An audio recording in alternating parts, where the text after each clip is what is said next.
नमस्कार मैत्रिणींनो, तर तुमचं ना आजच्या आणखी एक व्हिडिओमध्ये मनापासून स्वागत।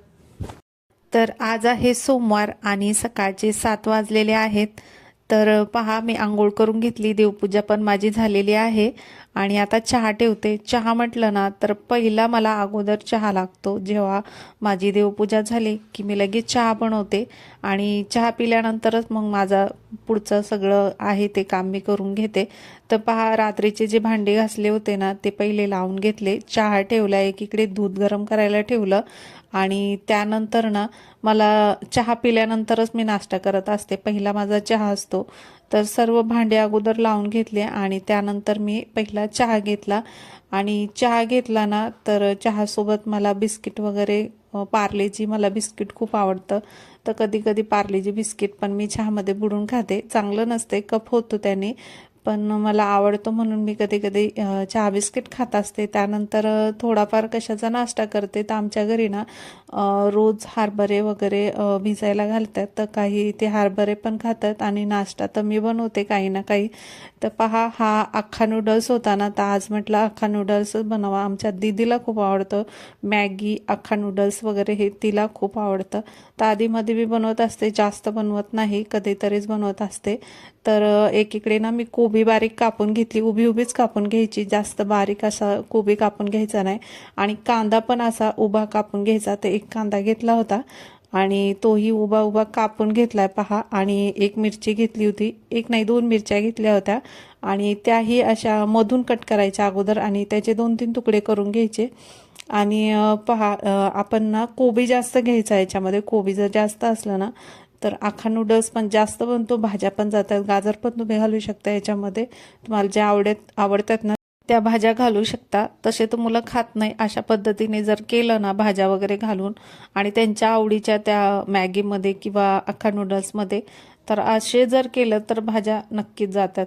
तर पहा, जो अख्खा नूडल्स आहे ना त्याला शिजवण्यासाठी ना मी पाणी गरम करून घेतलं, छान उकळी आल्यानंतर ते टाकले आणि हे जे पाकिट असतात ना त्याच्यामध्ये रेड सॉस आणि सोया सॉस आणि जो मॅगीचा जसा मसाला येतो ना तसंच त्याच्यामध्ये पॅकेट येतं।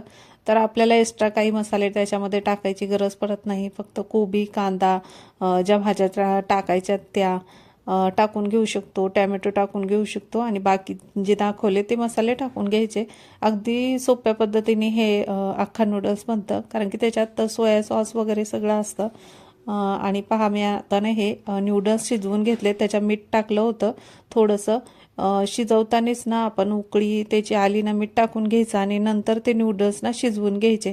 आणि शेजारी कुकरमध्ये ना मी केक ठेवला होता, जे मी केक बनवण्यासाठी प्रीमिक्स आणलं होतं ना त्याचाच केक मी शिजवायला ठेवला होता, पण ना ते जे हे असतंय ना क्रीम ती 2-3 महिन्याची झालती ना, त्याच्यामुळे जरा खराबच झालती, म्हणून मी ती काय केक बनवला नाही, म्हणजे क्रीम ती फेकून दिली आणि केक असाच खाऊन घेतला। आणि पहा, मी ना आता तेल टाकून ना थोडी मोहरी टाकून घेतली, मोहरी तडतडल्यानंतर कांदा टाकून घेतला उभा चिरलेला, आणि कांदा थोडा लाल झाला ना मग कोबी टाकायची, आणि कोबी पण आपली छान कांद्यासारखी थोडी परतून घ्यायची, अशी कमी होऊस तर, कांदा जसा परततो ना आपण थोडासा लालसर, तसाच कोबी पण परतून घ्यायचा। आणि नंतर कोबी परतल्यानंतर ना टमाटर टाकून घ्यायचा तसाच उभा चिरलेला, आणि तोही थोडा नरम होऊस तर परतून घ्यायचा, आणि जे मसाले होते ना ते सर्व टाकून घ्यायचे त्याच्यामध्ये। आणि नंतर आपल्याला त्याच्यामध्ये जे आपण नूडल्स शिजवले होते ना ते टाकून घ्यायचे। छान लागतो अशा प्रकारे जर नूडल्स बनवलं ना।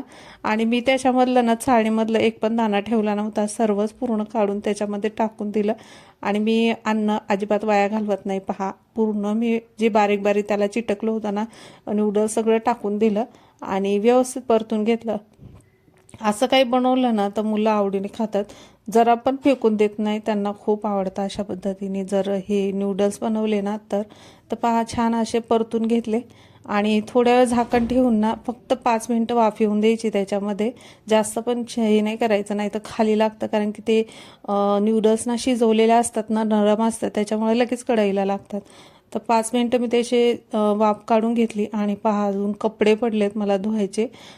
तर आता पहा मी गॅलरीमध्येच कपडे धुवत असते, तिथे नळ वगैरे सर्व आहे, तर तिथेच कपडे धुवत असते. आणि हा आहे माझा दगड, 2-3 घसरे मारले ना की लगेच कपडे निघून जातात, छान निघतात त्याच्यावरती कपडे. आता कपडे धुवून झाले ना लगेच स्वयंपाकाचा टाईम होतोय. कसा दिवस निघून जातो ना माहीत नाही पडत. त्याच्यामध्ये मी ह्याचे शिलाईचे पण काही व्हिडिओ टाकते ना, तर त्याला पण काही वेळ द्यावा लागतो आणि मग त्याच्यामध्येच माझा टाईम निघून जातो. आणि चवळी होती ती रात्री भिजायला टाकलेली, शिजवून घेतली. आता त्याची भाजी बनवून घेते. आता ही भाजी ना एकदम गावाच्या पद्धतीने मी केलेली आहे. खोबरं, लसूण, अद्रक हे ना सर्व मी वाटून घेतले, कोथिंबीर टाकून बारीक वाटून घ्यायचं. तेलात छान परतून घ्यायचं आणि हाही तो आपल्या घरातला मसाला टाकायचा, हळद टाकायचं आणि तेलात छान परतून घ्यायचं. आणि हे आहे शेंगदाणे, भाजून वाटून घेतलेत मी हे शेंगदाणे. आता ते शेंगदाण्याचं वाटण ना तेही टाकून घेतले. पहिलं खोबरं लसूण ते छान परतून घेतलं आणि नंतर चवळी शिजवलेली ती टाकली आणि नंतर शेंगदाण्याचं जे बारीक वाटण आहे ते टाकून घेतलं. तर अशा पद्धतीने मी ही चवळीची भाजी केली होती. भाकरी केल्या, भात केल्या. तर अशा पद्धतीने दुपारचाही माझा स्वयंपाक आवरला. तर 11-12 वाजेपर्यंत माझं सर्व आवरलं होतं का. तर अशा पद्धतीने आजचा हा व्हिडिओ होता. व्हिडिओला ना नक्की सबस्क्राईब करा, लाईक करा.